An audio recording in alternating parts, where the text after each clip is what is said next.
Okay guys, welcome. So I'm just going to do a quick run through of the case chart just so that you guys know how to use it. So this is a quick review for those of you who saw this in class. If you missed class that day, this is a great way for you guys to catch up, and maybe you just need a refresher. So the case chart, I did not come up with the case chart. I'm pretty sure Frau Tanner, my predecessor, did, and the students then taught me, and it is much better than memorizing 5 separate tables. So the case chart is a short version of those tables. It's a short. What you're going to look at is you have a column over here that tells you what case you're in. So you have genitive case, dative case, accusative case, and nominative case.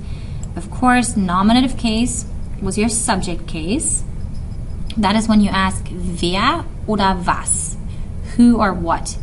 Subject case is also, of course, that case where you have the actor in the sentence, the person that is doing something or the thing that is doing something.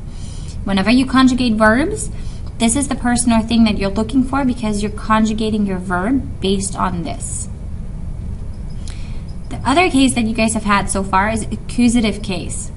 When you're looking at accusative case, you're going to ask wen oder was, so whom or what in English. So that is that little M at the end of who that nobody uses anymore. It is the right way to say it. It's whom or what. And this is talking about the direct object in a sentence. So it is the thing that is being acted upon. So if I say, I am kicking the table, I am in nominative case. I'm the actor. I'm the subject in that sentence. The thing that I'm kicking or the thing that is being verbed is the table. So the table is an accusative case. So that's the difference between these two. On the top of the chart, you have the different genders, so masculine, feminine, neuter, and plural, of course. So this is the plural column. Notice it is not the same as the feminine column. It's not always the same with the endings. So you have plural and you have feminine completely separate. And you have 3 different groups of endings. You have these pink endings.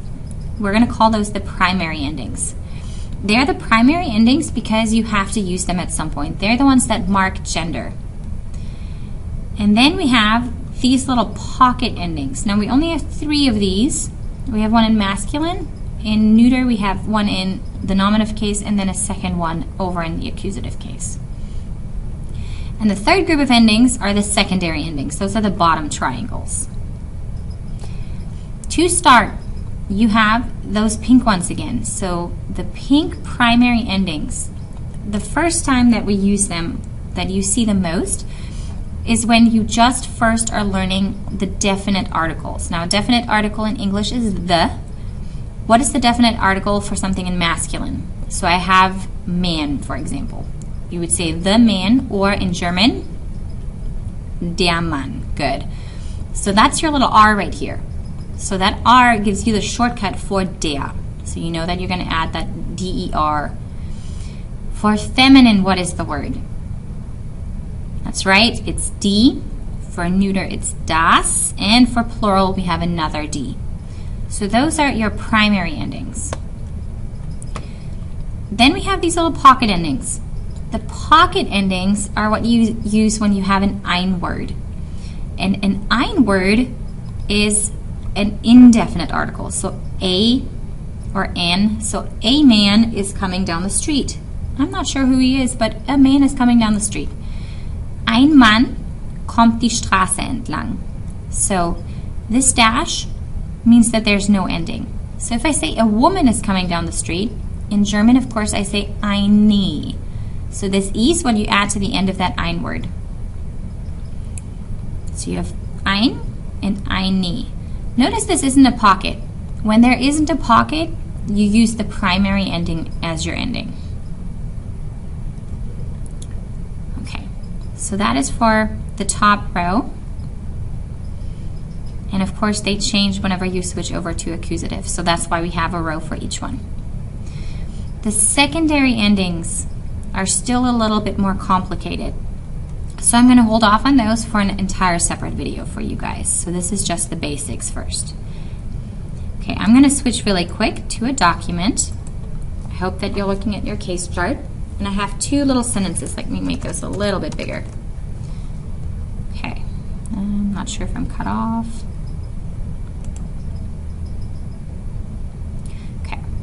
So in these, I have man, which is masculine, is nett, which in English would be the man is nice or friendly. There we go. The second sentence is ich kenne, and I have a blank, man. I know the man. So when I'm looking at the first sentence, the man is what case in this case? What case am I looking at? Okay, it's nominative case because he is the subject of the sentence. So because he's the subject, this is going to be der. So der Mann ist nett. The man is nice. For my second sentence, when I had ich kenne, I know the man. What case is this going to be in? The man in the second sentence. That's right. That's an accusative case because he's the direct object of the sentence. The subject of the sentence, of course, in this case is I, so ich. Okay, so because the man in my second sentence is the direct object, look at your case chart and tell me really quick which ending I'm going to use. Okay, so I'm going to flip over actually and do it with you guys. So I have something that's masculine. I have the man. He's my direct object, so I'm going to use accusative case. So I'm in this box somewhere. Now, we haven't talked about the bottom one, so it has to be this top one, and I don't have an ein-word box at all. I don't have a pocket, so I just have an N. So rather than saying der Mann in this case, like I did for the first one, this becomes den Mann. Ich kenne den Mann. So it is marked for case.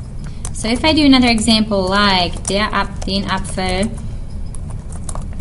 ist Sabine, I have the apple, then I have the verb eating conjugated, and I have Sabine. Now what part of this is the subject and what part of this is the direct object? Pay really close attention to the endings. So I have den, I don't have der, and den we just said is accusative case. So den Apfel, even though it's in first place, is accusative, and that's the direct object. So in German, just because you're in first place in a sentence does not mean that you're the subject. And Sabine, just out of context here, because of course she's not marked, nominative, or subject. Okay, if I change that and made this der Apfel ist Sabine, and I have this as der, Apfel is still masculine, nothing has changed. In this case, we do have the killer apple eating Sabine. So der Apfel is subject. And in this case, because we already have a subject, whoops, Sabine is the direct object. So it is really, really important that you guys practice these endings and make sure that whenever you're pronouncing things, you're really being very clear on the den and dem and der. Make sure that all of those endings are super clear because they really do change the meaning dramatically. If you have questions about how to read the top two boxes of this, please ask me. Otherwise, watch the second video or wait until we talk about the second video. Thanks.